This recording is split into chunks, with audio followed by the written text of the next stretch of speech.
Ayora nyakura magejwang kendarwa kini wachini winjo ng'endo wecho kinyi makawuono kaka wonen tarik 24 dwe no marabich 2022. Odong' mana dweche machuok kende to yiero maduong' mabiro timore tarik 9 dwe mar aboro higani eri kayo machiegni. Ande somari Elizabeth Otieno harwaki ni machiegni.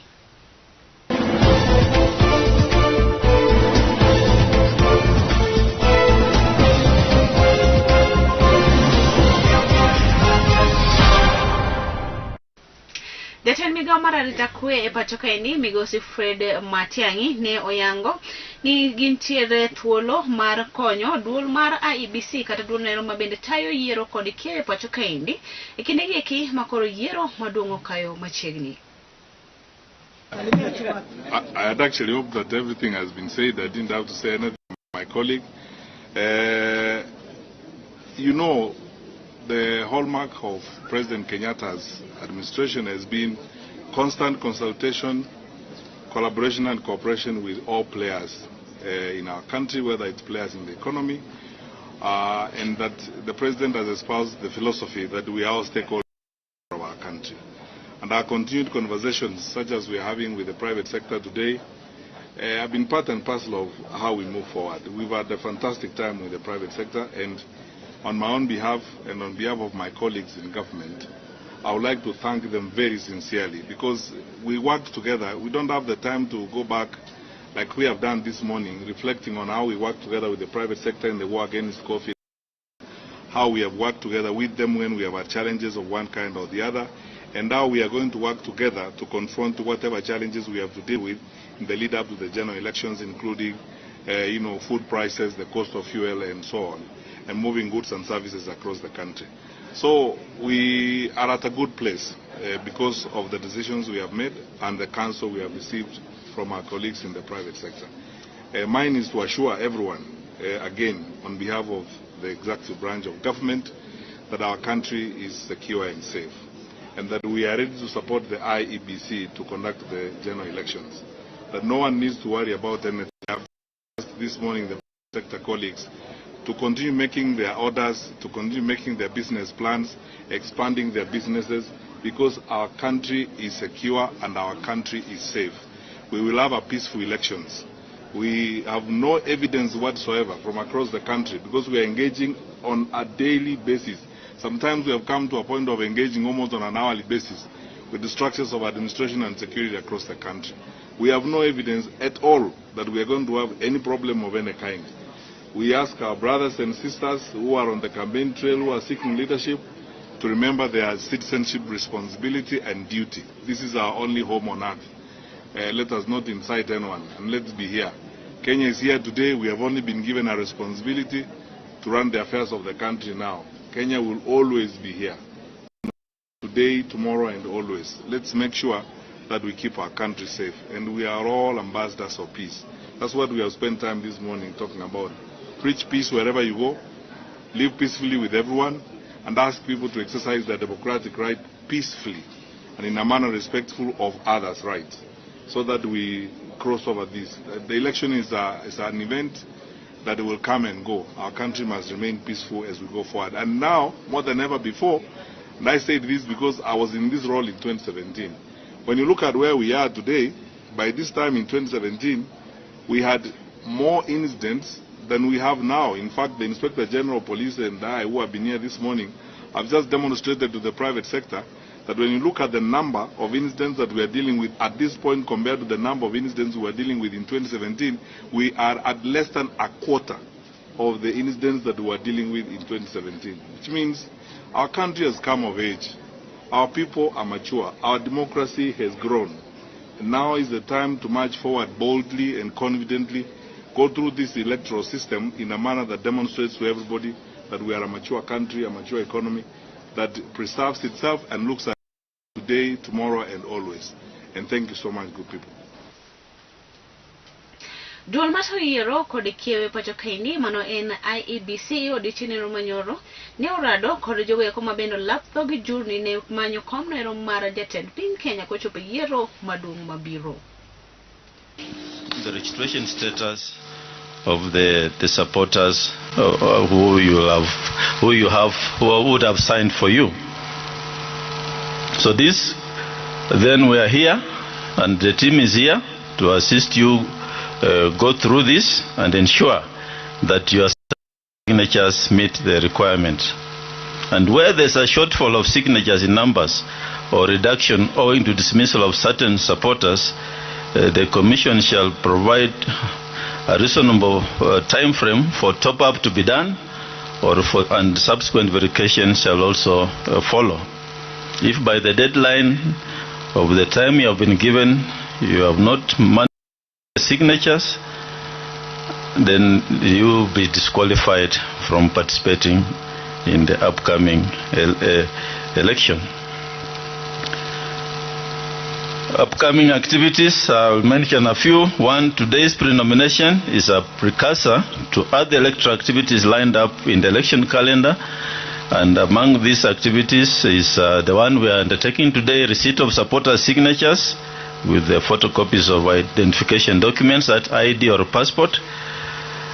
Registration of presidential aspirants, as I mentioned, from 29th of May to 6th of June. Resolution of disputes by the Dispute Resolution Committee of the Commission shall follow from the 9th of June to 9th of 2022. This is where a returning officer has made a decision that register you a candidate or not, and the candidate feels aggrieved. Then the Commissioner's Dispute Resolution Committee is set up, which will be made up of the commissioners and our legal experts to hear your case the 9th of June and the 19th of June. Campaign period shall run immediately after registration commences from the 29th of May to the 6th of August 2022. And then another activity you need to note is submission of names of national constituency chief election agents to the Commission shall be done on or before 25th of July 2022. The Commission shall continue to update candidates on various aspects of the elections, and our technical staff are readily available to respond to concerns arising from our processes. And today you will be briefed adequately on the qualifications and disqualification requirements. But let me just highlight a few, 2 or 3, which are very critical. One, presidential aspirants who hold degrees from foreign universities must obtain recognition and equation of their academic qualifications from the Commission for University Education before the registration date. Please come, if you have foreign degrees, come with a certificate from the Commission for University Education, or when you come for registration from the 29th of May. And the Commission has already submitted your names for those who applied for, who submitted as aspirants to the Chapter 6 institutions, that is the ESCC and ODPP, for purposes of obtaining details of moral and ethical requirements. Now that information then will be used by the Commission for purposes of clearing of candidates. Candidates will also be required to subscribe and adhere to the Electoral Code of Conduct, whose breach constitutes an election offense under Section 22 of the Election Offences Act.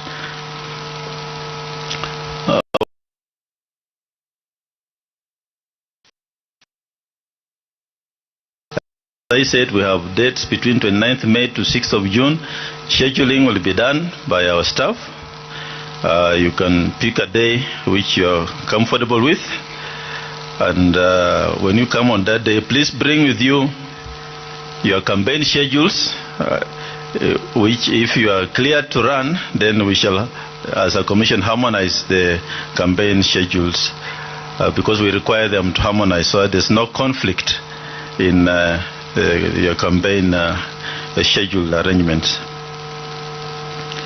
So in conclusion, I just want to point out that we urge you to familiarize with various requirements of the law that govern the electoral process to disqualification for non-compliance.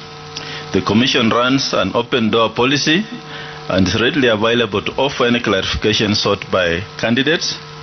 It's our hope and expectation that candidates' campaign shall be peaceful without engaging in acts of violence, intimidation, and undue influence. In the same breath, it's expected that any breach of electoral laws will be by institutions charged with the administration of justice, including the National Police Service, the ODPP, and the special magistrates courts which have been set up by the Honorable Chief Justice to address electoral offenses. Finally, I wish all aspirants and would-be candidates all the best in the contest, and may the will of the Kenyan voter prevail. Thank you very much. Jala mabende olapdhogi jurni ne manyo komo mar jatend piny Kenya kochopo yiero maduong' mabiro kod otieko nero mar Safina mane en migosi Jimmy Wanjigi. Odiochieng' manyoro ne otimo campaigns mage gwenge ko mage Nyanza kama koro ne ogoye tach e kaunti nero ma Homa Bay.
Watu wa Ugi, tunamkaribisha Jimmy Wanjigi, tunamkaribisha, tuone kwa ishara ya mikono wale tunamkaribisha Jimmy Wanjigi ndani ya Ugi.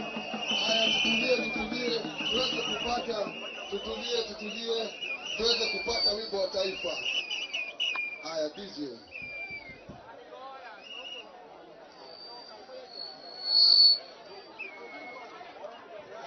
Tutulie kwa wimbo wa taifa.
Asante sana, wacha tupate maombi kutoka kwa askofu. Tutulie hivyo hivyo. Nakushukuru.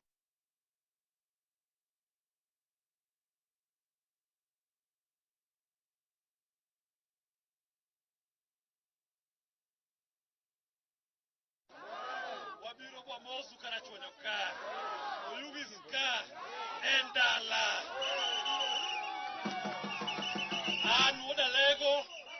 Tapon mana kindu beika. Gende school ka. Korgo war Felix. Mane kumana pon negativo school. Makabiro yugis ka. Dan mana dala. Gara woda lego kamana. Wapoka buoyo. Neber kwari organize chief marwa. Kondo fuwa na fuwa ya ekadi mbele yoachi. Yoko yugi. Untie. Uwinyo. Lonyman cheneni ya.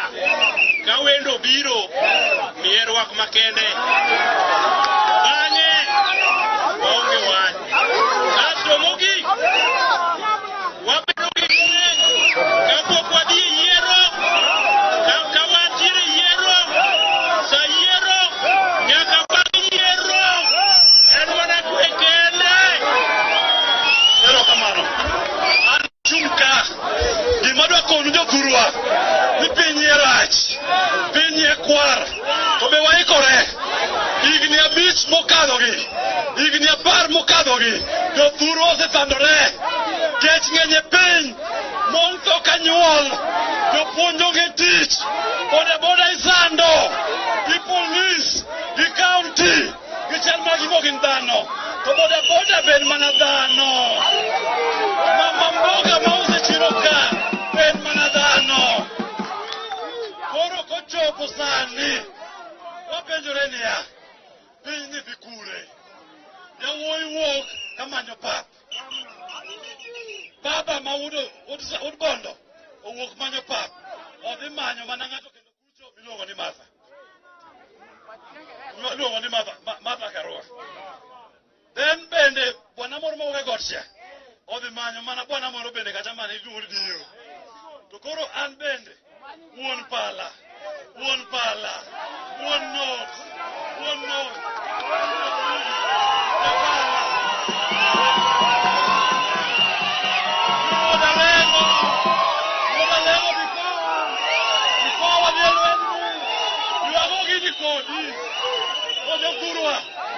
Oyiwacho gania semberombo tio manegi nyawadgi koro gikao dio magachagwacha tipima kode nyamoro bedo deputy leuru wetu wan kura masanoni wagoe kwano madonjo joluo nyaka wabed kumineno ni wane win ko joluo manyo mana reyo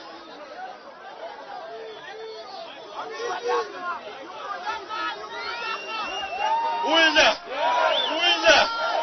maroni magano no kwiny maber sani wantie kumiwacho ni wayud win wan ni jaluo nigi president to nigi deputy doge kamano onge lal bentilal ka gombo yudo tayudo ka yudo to yudo doge kamano mano kore manyiso wajo kurwa Siasa mawani ne kaka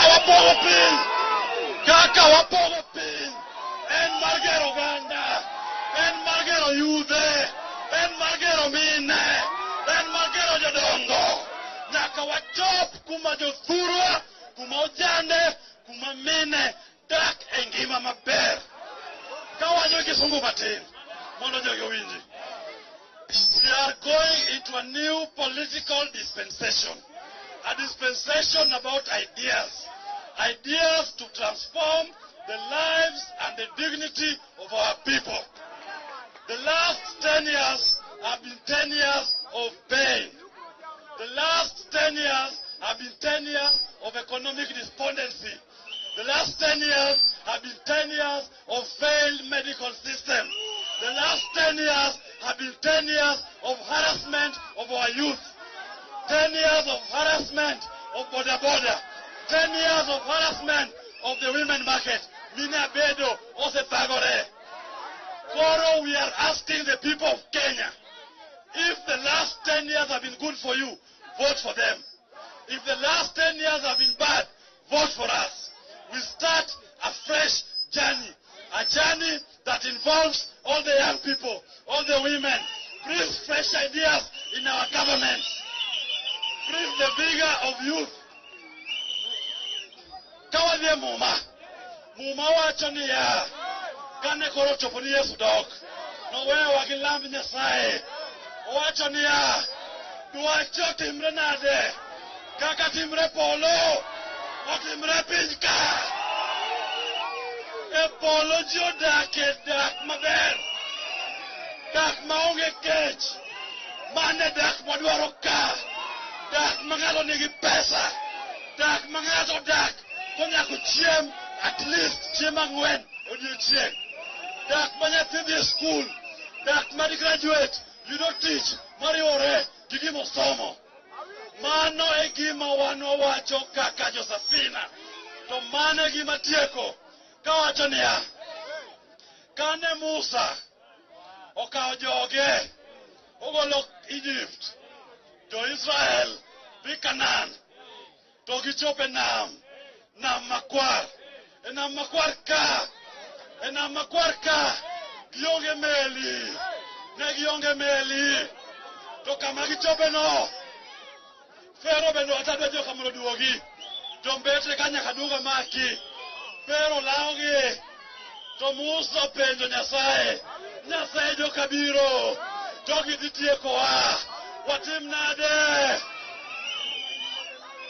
Musa Nyasaye no penjo Musa to Musa in gang'o ang'o miting'o lweti Musa in gang'o Musa in gang'o to kano chopo ni jo Kenya bende thagore kech omako piny muoch omako piny mine tho boda chandore oganda luo hinyre Jimmy nowuok ni dhi konyowa e lweny to Nyasaye openje ni dhi e lweny ni in gang'o Jimmy in gang'o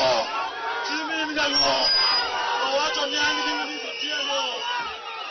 ni an gi Willis Otieno ka Willis Otieno go e nam kanuru nam diego kacha resto Kenya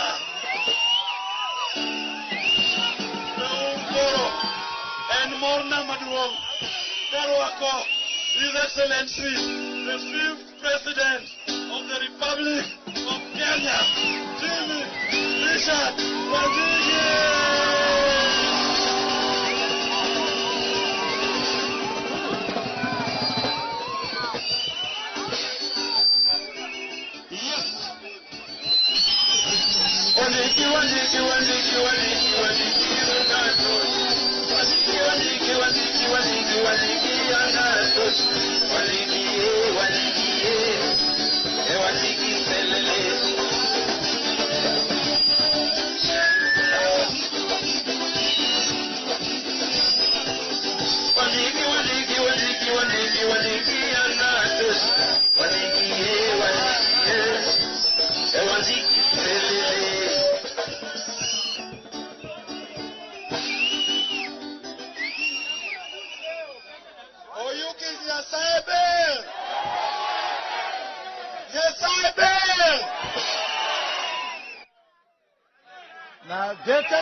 Nataka munisalimu na hewa namna hii ya Mungu.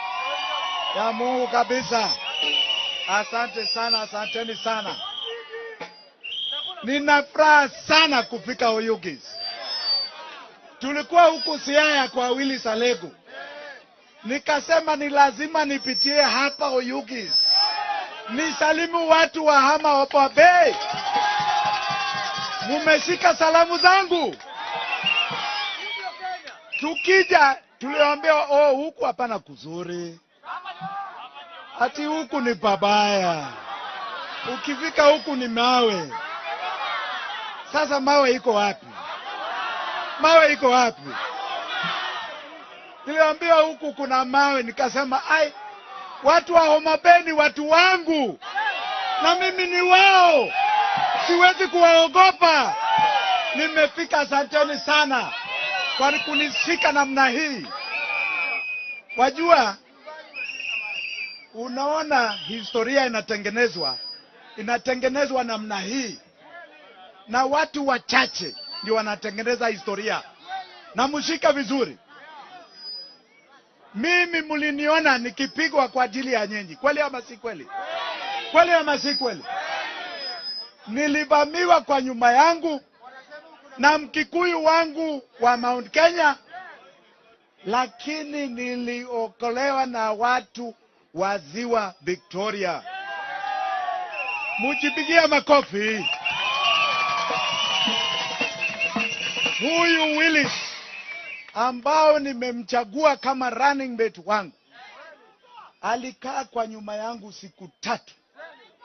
Polisi 100 walikuwa kwa nyumba yangu. 100 walikuwa naangalia mimi kama mimi mgaidi. Mimi nafanana kama mgaidi. Walikuja na ile bunduki ile kubwa namna hii ya kupiga mimi ni mgaidi kweli? Nafanana mgaidi? Huyu mtoto wenu alikaa siku 3 na mimi. Alikaa na familia yangu, mzee wangu, mama wangu, siblings zangu na bibi wangu. Akawashika namna hii, akawaambia hakuna mtu atakuja hapa kunyorosha nyinyi. Na mimi nilikuwa nimejificha kwa banka. Unajua niko na banka.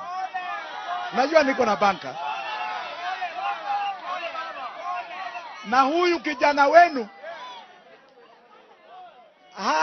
hakutoka kwa nyumba yangu, hakuoga siku 3, hakubadilisha nguo zake. Alisema kama ni kukufa na hawa Wanjigi nitakufa na hawa. Mpigie makofi. Washujaa wa nchi hii, washujaa wanatokanga area 2 ya nchi. Hapa Ziwa Victoria na huku Mlima Kenya. Hiyo ni kweli ama si kweli? Mumekubali nichukue Willis Otieno kama running mate wangu? Mumekubali? Mumenipa mtoto wenu? Mumenipa kabisa? Si unaona anafanya ako sawa? Si ako sawa? Anang'ara. Ni mshujaa, mpigie makofi huyu jamaa. Haya, tuzungumze siasa. Nimekuja siasa. Si nimekuja siasa? Nimekuja siasa. Na mimi leo nataka kuwaomba kura. Nieleze nyinyi kwa nini.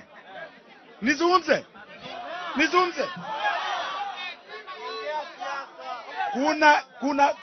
Kuna mdudu ambao sisi tuliunda 2013. Inaitwa uhurutu. Na huyo mdudu ni coronavirus.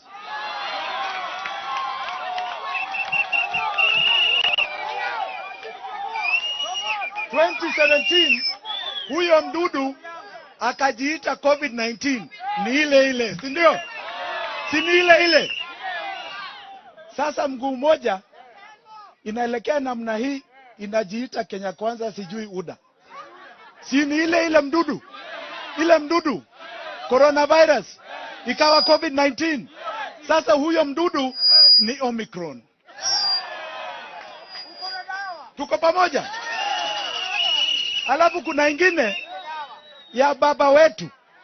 Na baba mimi namheshimu. Lakini kuna mdudu anakaa hapo nyuma. Tuseme ukweli. Si huyo mdudu alianza 2013. Ni yule ya COVID-19. Wa ile wa corona. Sasa huyo mdudu wako hapo nyuma ya baba. Huyo ni Omicron. Na ingine ni Delta. Mtakubali hawa. Huyu mdudu anaitwa coronavirus.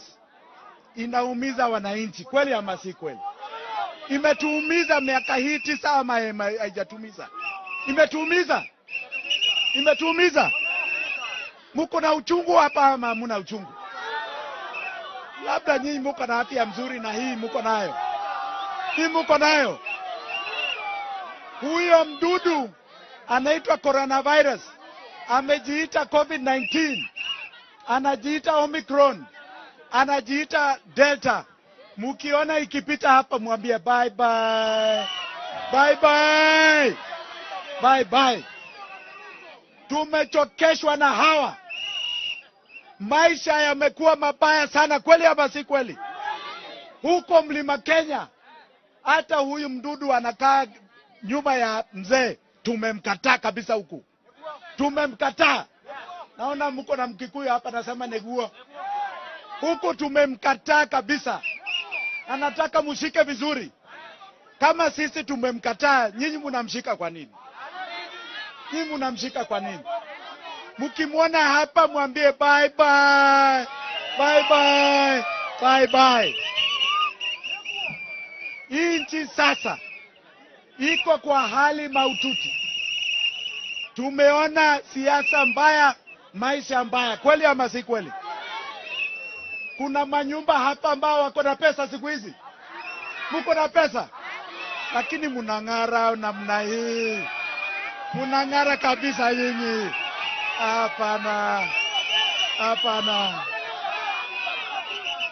Nataka mjue historia ya Kenya, ile historia ambayo inafaa wa Kenya wote, ni uhusiano ya Mount Kenya na hapa Ziwa Victoria. Kweli? Si tulipata uhuru? Tukapata uhuru vizuri, si ndio? Alafu tukapata second liberation, si ndio? Kweli ama si kweli? Kweli ama si kweli? Sasa tuko na liberation ya 3. Na ni ya hii pesa. Ni ya hii pesa. Ni ya hii. Mfanye hii. Omenda. Omenda. Omenda. Omenda. Omenda. Sasa munafikiri ile COVID-19 inaweza kupatia hii? Inaweza kweli? Niambie. Si munawaona? Kuna watu wanajua hii kushinda mimi hapa. Kuna watu wanajua hii kushinda mimi hapa. Nauliza tu. Nauliza tu.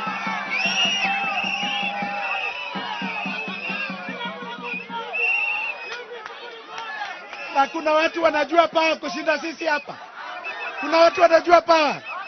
Si mimi ni unpala. Si mimi ni unpala. Sasa musibahatishe. Musibahatishe hata kidogo.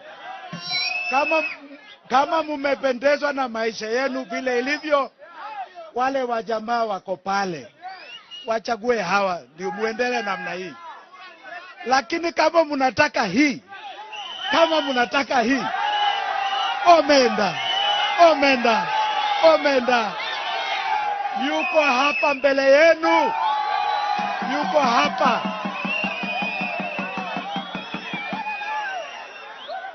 Na mnaona vile mimi niko na raha. Sina uchungu na mtu. Sina uchungu na mtu. Tutafanya huu msafara vizuri bila uchungu. Bila nini? Bila uchungu. Safara wetu ni safara wa upendo, lakini sasa ni wakati wa sisi wote tupate hii. Kila mtu apate hii. Na musipatiwe mastori mengi. Musipatiwe mastori mengi, ni hii tu. Hii tu.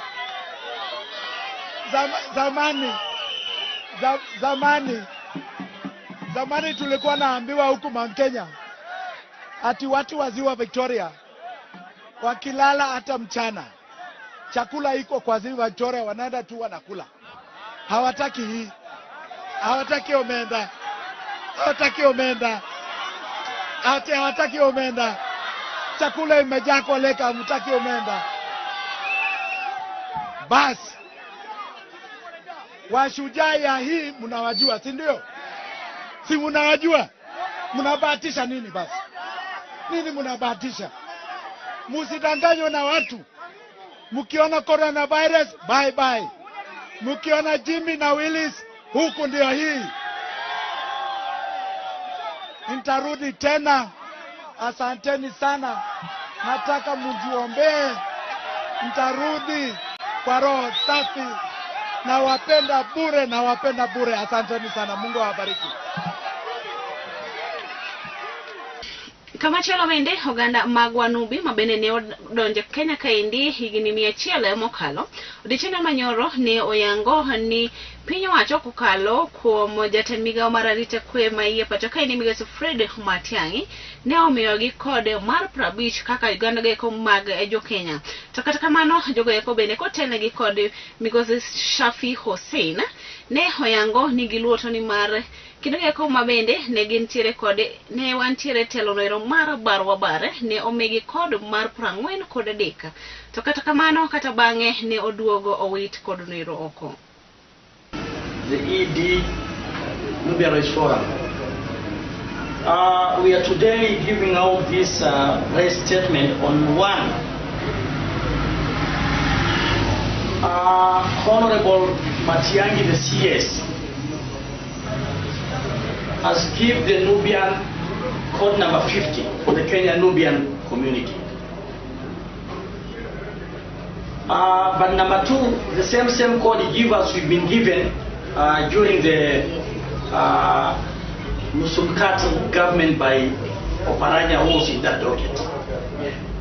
So one, we are asking, what is the difference of the new one, of the present one, with that one of Oparanya, which give us number 43, and now number 43 is Makonde. Number 2, we are asking Mheshimiwa CS on the reason why he declined to recognize the Pemba. And we all know that the whole of Wasini is in Kenya and Pembas are originally from there. Number 3, we are also highlighting on Huduma number, which is in public participation, which is in Parliament right now. Gazetted on Friday, and people are being told to participate in Parliament. How many Kenyans will access the Parliament? Is it for Nairobi only or for the rest of Kenya? This is what we are asking. So by those few remarks, my colleague here, Dushman Ali, will read the statement. The press statement public recognition of the Nubian community as a tribe in Kenya. We acknowledge the report of the CS Interior, Mr. Fred Matiang'i, to the Parliamentary Committee that has recommended issuing Nubian to the community. However, as a community, we are worried that this is a political move to appease the spirit of the community during the election period, and then the steps taken after election. Taking us back to square one, this is a challenge of accountability when such proceedings amount to hearsay because of lack of transparency, and often the proceedings get swept under the rug and the community forced to begin tabling its demands afresh. We wish for the process to be publicly announced, just as it was done for the Hindus, the Shona and the Makonde, just to mention a few communities, because only then will we hold the duty bearers involved to issue their word. Earlier on, when Mr. Wilfried Oparanya served as a minister, in his report he issued the Nubian community with code 43, and this did not materialize into anything. The similarities that make us worried as a community is the level of secrecy in the issuance of the report, the lack of involvement of the public, and the blatant discrimination in the proceedings in comparison to communities that have been issued codes. We do not wish to see a repeat of the same, where the community is issued the code in a politically motivated strategy, and later the code withdrawn with no sufficient reasoning given. It is therefore our request that the report and proceedings of the Parliamentary Caucus be made public. Additionally, the recommendation to the Parliamentary Caucus include the Nubian community and the Pemba community. We ask why the Pemba community is not being issued with a code. As a country, we need to stop replacing the voiceless communities who do not have fair representation and give them the same status we give other privileged communities.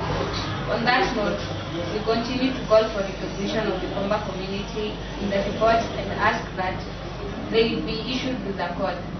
We continue to remind the government of their duty to practice equity and equality in their duties to communities that are predominantly faceless and oppressed due to their marginalized or minority status. We request that the government also hastens the process of legal recognition for the Nubian community alongside the Pemba community, and to do so publicly, where we can hold them accountable to their deeds. As Umanamba, public participation called by the parliament is totally irrelevant, because what about the rest of the country? Tutazungumza kwa lugha ya Kiswahili. Kama mlivyosikia, la kwanza leo tunazungumza na Mheshimiwa Matiang'i ambaye ni CS wa Internal Security. Hivi majuzi alitoa Jokanyo mag Wanubi maodake kar dak ma Kibra e kaunti ma Nairobi koro dwaro ni migosi Imran Okoth ma ene jaod bura ma Kibra mondo odog kata omanye komno ero kendo tielo mar ariyo kaka achung' kenda. Maide bene biro to ka migosi Imran ne rem e welo ma bene ne otim go duond bura mar ODM ka koro jogo ywak ni welo makawano ne okotime yonero ma uyanga. Kwa majina naitwa Shafi Ali Hussein, mimi ni Executive Director wa Nubia Rice Forum. Nachukua fursa hii kuzungumzia masala ya siasa inavyoendelea kwetu Kibra constituency. Sisi kama jamii ya Wanubi tumeamua na tumemdirect Bernard Imran Okoth asimame MP wa Kibra kwa tikiti ya independent. Na tumefanya hivyo kwa sababu zifuatazo. Sababu ya kwanza, Bernard Imran Okoth toka ndugu yake Ken Okoth afariki na ashinde achukue nafasi ya ndugu yake, amedemonstrate kitu ambayo tunaita leadership. Bernard Imran Okoth alikuwa hana ubaguzi. Bazari, left, right and center, primary school, secondary schools, colleges, universities. Even last week alitoa scholarship ya kila mtoto wa masikini, mtoto ambaye wazazi wake wamekufa kwa ukimwi, watoto ambaye wazazi wao wanaishi na maisha yao ni umasikini, aliwapatia full bursary bila kubagua. Na tumeona shule zilivyoanzishwa na bwana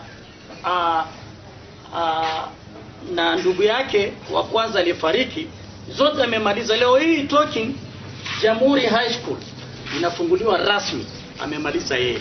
Kwa hivyo sisi yetu tunaona progress ya constituency ya Kibra, na hizo vitu ambayo amezifanya itafaa kila mtoto wa Kibra constituency. Kwa hivyo tumesema ile nomination imefanyika kwa ODM, sisi hatuendi nayo, kwa sababu ilifanyika kwa njia ya tunayewataka,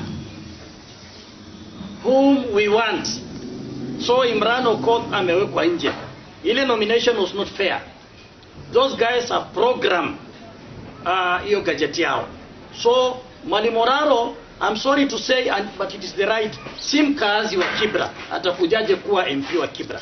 So tumekataa hiyo, na sisi kama jamii hapa kwa misikiti tumeamua Imran Okoth asimame. Tulifanya mkutano hapa na Imran Okoth tayari ashafanya kila kitu na alama yake ni nyumba. Kwa hivyo hiyo ndio uamuzi wetu. Kama Imran ataanguka na sisi, na kama Imran atapita na sisi. Lakini fikra yetu ni kwa sababu ya maendeleo yetu.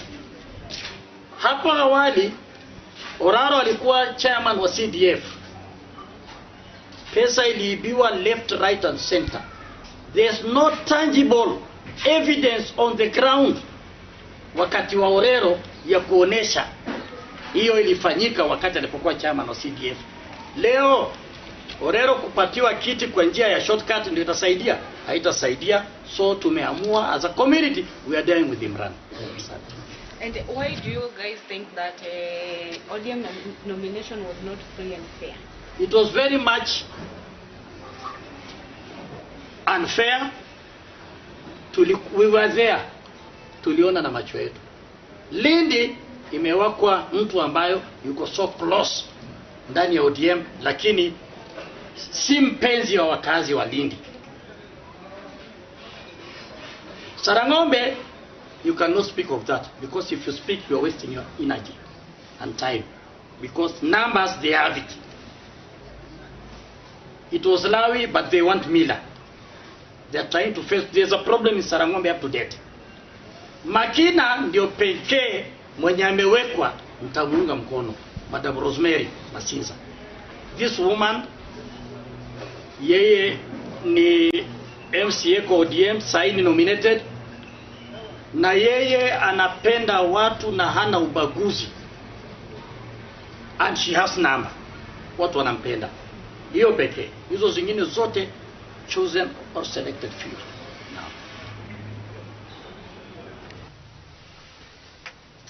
Nyakora mogegi kanyo be makele giko ming'en wecho kinyi makawuono karuoth orita mochako riti wananere kendo odiochieng' makinyi kama biro kelo ni weche geko mabende biro molunwe mesa mar kawo weche.